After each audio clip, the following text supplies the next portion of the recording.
You know it.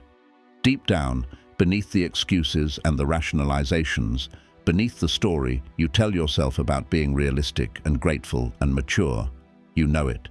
You settled. You took less than you were capable of, less than you deserved, less than what you once believed was possible for you. Not all at once. It never happens all at once.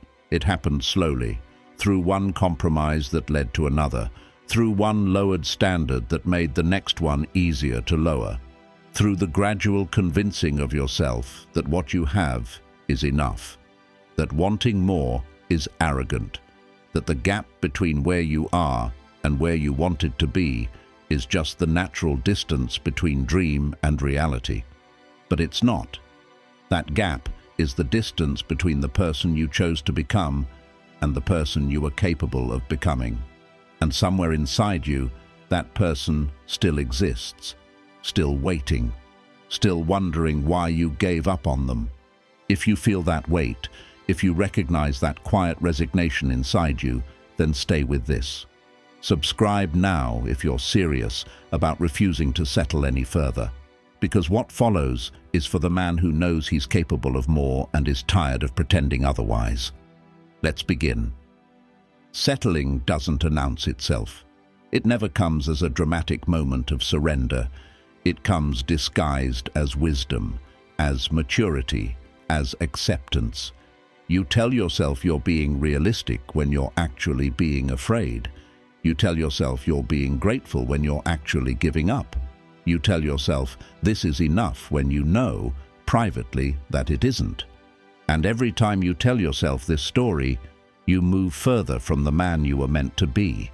Marcus Aurelius wrote that a man's worth is no greater than his ambitions, not his achievements, his ambitions, because ambitions reveal character. They reveal what a man believes he is capable of, what he believes he deserves, what he believes life owes him the chance to become. And when a man lowers his ambitions, he is not being humble, he is shrinking. He is telling himself that less is all he can hope for. Think about where you started, what you wanted, who you believed you could become, the version of yourself you carried in your mind before the world wore that image down, before disappointment made you lower your expectations, before failure made you afraid to want too much, before the people around you normalized mediocrity until you stopped noticing it. That version of you didn't settle, that version reached, that version believed that the gap between imagination and reality was closable through effort and persistence and refusal to accept less.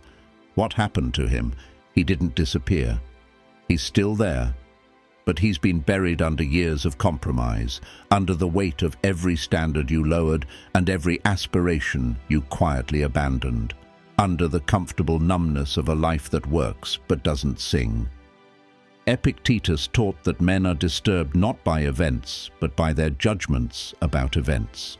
And the most dangerous judgment you've made is this, that where you are is where you belong, that the life you have is the life you deserve, that the gap between your potential and your reality is just the natural order of things rather than the accumulated result of choices you made and choices you failed to make.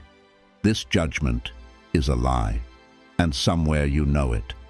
Settling always has a reason, a perfectly reasonable, completely understandable reason.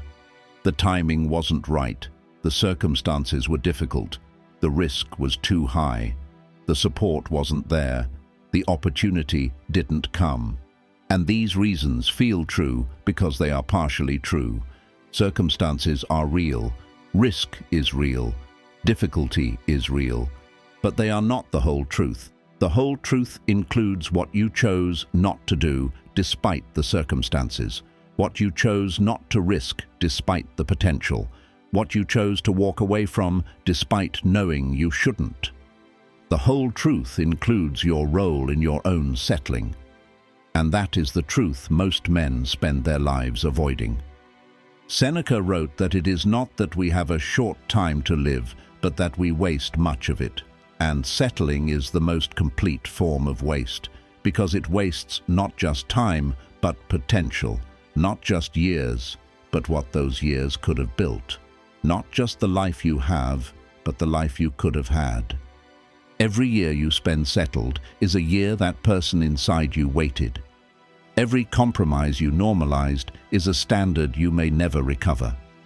Every dream you quietly abandoned is a future that will never exist. This is not meant to punish you. It's meant to wake you. Because settling is not permanent. It's not destiny. It's a pattern. And patterns can be broken. But only if you're honest. Only if you stop defending the settling with reasonable-sounding justifications. Only if you acknowledge the gap between where you are and where you're capable of being, and refuse to pretend that gap doesn't exist or doesn't matter. It exists, it matters, and you are the only one who can close it. So what does unsettling look like? It doesn't look like burning everything down. It doesn't require dramatic gestures or complete life overhauls. It looks like raising one standard, reclaiming one aspiration, making one decision from your potential instead of your fear. It looks like stopping the next compromise before you make it, catching the next rationalization before you believe it, noticing the next moment you're about to accept less and choosing differently, not perfectly, not all at once, but deliberately, consistently, with the understanding that every standard you raise now is a statement to yourself about what you believe you're worth. This channel is for men who are done settling. If you're tired of living below your potential, if you're ready to stop pretending that less is enough when you know it isn't, then the work starts now. Stop calling fear wisdom. Stop calling surrender acceptance. Stop calling settling maturity. Start wanting more, not from greed, not from ego, but because you were built for more. Because the version of you that believed that is still alive inside you. Because settling is a choice and you can choose differently. You settled for less. But you don't have to keep settling. The gap between who you are and who you're capable of being is still closable. But only if you stop pretending it doesn't exist. Only if you stop defending why it's there. Only if you decide, starting now, that less is no longer acceptable. You know you're capable of more. Stop living like you're not.